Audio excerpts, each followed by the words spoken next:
país das dimensões continentais, sofreu várias dominações no século XVI, tais como portugueses, holandeses, franceses e ingleses.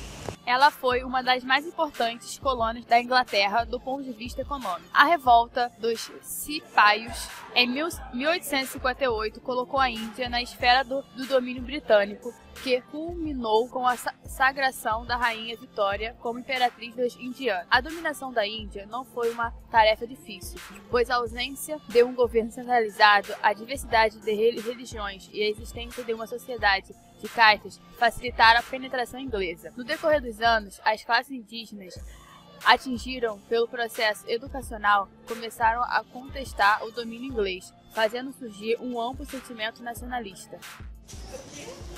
A partir da década de 1920, Mohandas Karamchand Gandhi, conhecido por Mahatma ou Iluminado, e Jawaharlal Nehru, por meio do Partido do Congresso com o apoio da burguesia, passaram a liderar o movimento de independência. Advogado com formação britânica, Gandhi presenciou o regime de segregação racial do apartheid na África do Sul, onde morou por certo tempo. Para tentar deter as opressões, convocou um grupo de hindus a lutar pacificamente contra essas arbitrariedades. Ao retornar à sua terra natal, foi influenciado por amigos e líderes locais a fazer o mesmo contra o domínio britânico. Após viajar pelo país, Gandhi conheceu um alto grau de pobreza da população assolada pela miséria e fome, resultante da exploração europeia ao longo dos séculos. Assim, passou a defender a necessidade de independência através de uma resistência pacífica. Inspirado nas doutrinas orientais em alguns escritores como Tolstói e Thoreau, Gandhi optou por combater a dominação britânica por meios não violentos, apelando para uma solução original, a desobediência civil. Ou seja, recomendava aos indianos que não pagassem impostos e não comprassem produtos ingleses, e também que desobedecessem às leis que os discriminavam dentro da sua própria terra. O objetivo era não cooperar com os colonizadores, isolando-os e enfraquecendo-os. Gandhi foi o único estadista do nosso século que lutou apenas com palavras e não com balas e pólvora. A decepção com os ingleses, o desemprego nas cidades e a existência de milhões de camponeses sem terra facilitaram a penetração das ideias de Gandhi, o principal líder pela luta da independência da Índia. As campanhas de desobediência civil refletiram-se na questão do vestuário, pois todos deveriam confeccionar suas próprias roupas, ao invés de comprá-las, e também na produção de sal, onde cada um utilizaria o Oceano Índico para produzir. Tais atitudes desagradaram os colonizadores, que possuíam um monopólio comercial na Índia, mas tornaram Gandhi cada vez mais conhecido por sua capacidade de mobilizar as massas. A diversidade cultural e religiosa da Índia era representada por hindus e muçulmanos. Enquanto lutavam pela libertação, ambos conseguiram manter-se unidos sob a liderança de Gandhi, que acreditou na convivência harmoniosa entre os dois grupos. Mas depois ocorreram cisões e sua crença não se efetivou. O principal partido de oposição ao domínio inglês na Índia era o Partido do Congresso, fundado no final do século XIX, liderado por Mahatma Gandhi e Jawaharlal Nehru. Os muçulmanos, que formavam 24% da população da Índia na época, eram liderados por Muhammad Ali Jinnah. Esses três líderes defendiam a não colaboração com o colonizador inglês.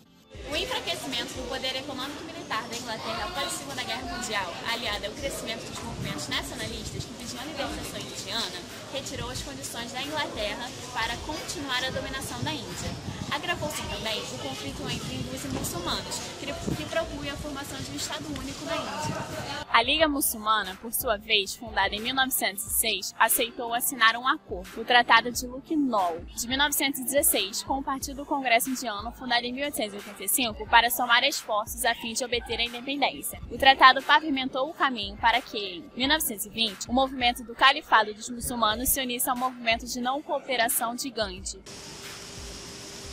A relação entre hindus e muçulmanos sempre foi de desconfiança.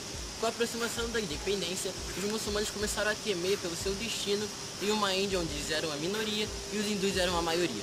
Com isso, começou a crescer a ideia da criação de um país próprio, que seria futuramente o Paquistão. Pressionado pelos indianos e desgastado pelo conflito contra o nazismo, o governo inglês reconheceu a independência da região. Pela Lei de Independência, aprovada em 15 de agosto de 1947, o território da Índia, em função das rivalidades religiosas, ficava dividido em dois países: a República da Índia, governada por Nehru, do Partido do Congresso, com maioria hinduísta, e a República Paquistão, ocidental e oriental, governada por Adi Jinnah, da Liga Muçulmana, com maioria islâmica. A Segunda Guerra foi o ponto-chave, pois, caso contrário, os ingleses somente consentiriam com a independência quando a colônia não representasse mais lucros aos seus cofres. Como a independência ocorreu no início da Guerra Fria, o Paquistão alinhou-se aos Estados Unidos, enquanto a Índia voltou-se para o lado soviético, aumentando ainda mais a tensão na região. Atualmente, o principal motivo da rivalidade entre as duas nações está ligado a Caxemira, uma província do norte da Índia, com maioria muçulmana reivindicada pelo Paquistão. Essas disputas podem resultar em uma guerra nuclear, pois ambos possuem tecnologia para a fabricação de bombas atômicas e outros artefatos bélicos. A independência da Índia resultava de um longo processo de lutas nacionalistas, permeadas pela divergência religiosa entre hindus e muçulmanos, que levou em 1949 ao assassinato de Gandhi. O Paquistão Oriental, em 1971, sob liderança da Liga Awami, separou-se do Paquistão Ocidental, constituindo a República de Bangladesh. A divisão foi feita em meio a grande desordem, com violentos conflitos entre hindus e muçulmanos, causando a morte de 10 mil pessoas. O próprio Gandhi foi vítima desta violência. Em 30 de janeiro de 1948, foi assassinado por um fanático hindu, quem o acusava de ser tolerante demais com os muçulmanos. Morria assim um dos maiores líderes pacifistas de todos os tempos. E morreu.